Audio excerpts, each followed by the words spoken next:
जय हिंद बच्चों, हमारे YouTube चैनल में आपका वेलकम है, स्वागत है। जैसा कि देख रहे हैं, आज हम लोग पढ़ने वाले हैं कक्षा 12 के चैप्टर नंबर बच्चों हम लोग 8 के प्रश्नों को हल करने वाले हैं, जो काफ़ी इम्पॉर्टेंट है।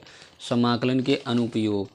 जो प्रश्न कुछ इस प्रकार से देख सकते हैं, उस क्षेत्र का क्षेत्रफल ज्ञात कीजिए जो x बराबर 0 एवं x बराबर 2 पाई के मध्य वक्र y बराबर cos x से घिरा हुआ है। बच्चों बहुत ही इम्पॉर्टेंट प्रश्न है और बच्चों यह 8 नंबर का प्रश्न बच्चों आ रहा है 2026 के यूपी बोर्ड के पेपर में।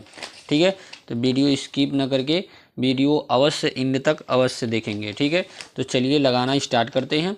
ठीक है, तो सबसे पहले बच्चों हम cos x का ग्राफ खींचेंगे, क्योंकि जब ग्राफ आप जान जाएंगे cos x का तो आसानी से इसका क्या करेंगे, क्षेत्रफल आप आसानी पूर्वक निकाल सकते हैं। ठीक है, तो चलिए सबसे पहले हम ग्राफ खींचते हैं। चलिए बच्चों ध्यान दीजिए, जैसा कि देख पा रहे हैं ये आपका cos x का ग्राफ बन चुका है, जो यहाँ से आता है। अगर साइन का जो होता तो यहाँ से उठता ग्राफ, लेकिन cos का यहाँ से ग्राफ फिर इस तरह डाउन होता है, फिर ऊपर जाता है। तो जो यहाँ पे पाई/2 होता है और यहाँ पे क्या होता है 3 पाई/2 और यहाँ पे क्या होता है 2 पाई। क्लियर हो पा रहा है। तो उसके बाद बच्चों जब हम cos x का अभिष्ट क्षेत्रफल निकालेंगे तो हमसे बोला गया यहाँ तो हो गया 0, ये 0 से स्टार्ट हो रहा है।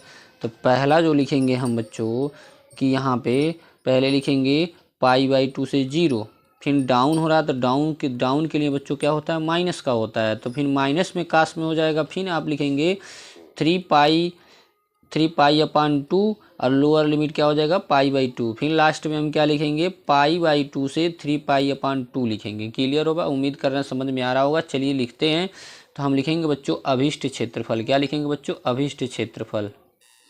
चलिए बच्चों ध्यान दीजिए, इस प्रकार हम लिखेंगे जैसा कि देख रहे हैं यहाँ पे हम बताया हूँ। तो यहाँ पे सबसे पहले आप लिखेंगे क्या cos पाई/2 से 0, मतलब पाई/2 से 0। ठीक है, उसके बाद जब एक ग्राफ डाउन होता है तो हम माइनस में रखते हैं, तो फिर हम क्या लिखेंगे माइनस में करके लिखेंगे, मतलब 3 पाई/2 से क्या हो जाएगा पाई/2 हो जाएगा। जैसा कि देखिए 3 पाई/2 से पाई/2, लेकिन यहाँ देख रहे हैं ये डाउन हो रहा है, इसलिए यहाँ क्या लिखा गया minus cos x dx। Clear हो पा रहा है। फिर देखिए यहाँ अपर हो रहा है, मतलब ऊपर उठ रहा है। अब लोअर लिमिट क्या हो जाएगा पाई/2 से 3 पाई/2 हो जाएगा। ठीक है, cos x। उम्मीद कर रहे हैं समझ में आ गया होगा। अब इसके बाद हम cos x का इंटीग्रेशन करेंगे, और cos x का इंटीग्रेशन बच्चों आप जानते हैं क्या होता है sin x होता है। क्या होता है बच्चों sin x होता है।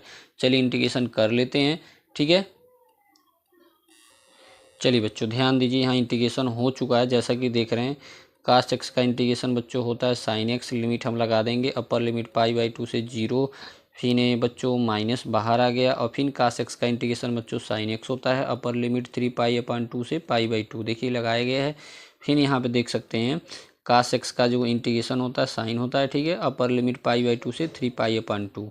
अब देखिए बच्चों लिमिट रखा जा रहा है, तो बच्चों जब यहाँ लिमिट रखेंगे तो एक बार तो हमको रख लेना है x के जगह पे पाई/2, और यहाँ जब 0 रखेंगे तो बच्चों sin 0, और sin 0 अंश का मान क्या होता है 0 ही होता है। उम्मीद कर रहे हैं समझ में आ गया होगा।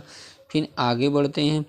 उसके बाद जैसा कि देख रहे हैं बच्चों यहाँ पे जब यहाँ sin x पे रख के आगे हम रखेंगे 3 पाई/2, मतलब हो जाएगा 270, और साइन 270 अंश का मान बच्चों क्या होता है 1 होता है। क्या होता है बच्चों 1 होता है।